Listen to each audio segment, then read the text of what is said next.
as a little kid, I was always a brat. I was never rude to anyone, but I was accustomed and used to throwing fits if I didn't get my way.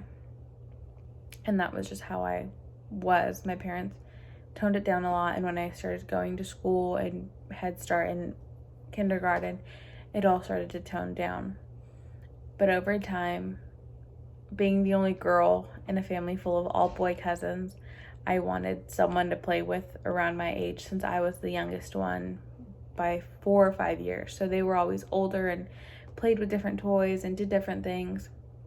But I was always kind of left on the side. And so people would ask me if I wanted a sibling, but I would always say yes, but it had to be a boy because I wanted to continue being grandpa's little girl, daddy's little girl. I didn't want that to change or someone to steal my spotlight. And so going to school helped me realize that like I can play well with others and there's no issue there.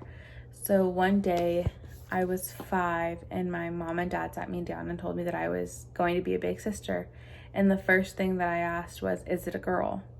Because I didn't want anyone to steal that thunder from me if it was another girl. So it was obviously too early to tell.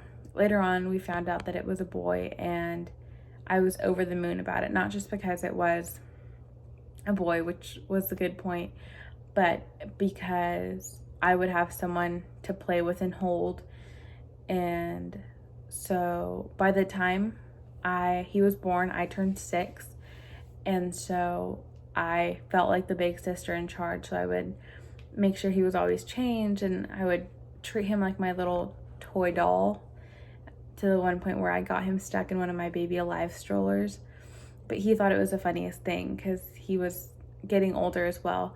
But now that we are older and we are both 6 years and 10 months apart, we couldn't be closer. So I'm so grateful for my brother, and I love him endlessly.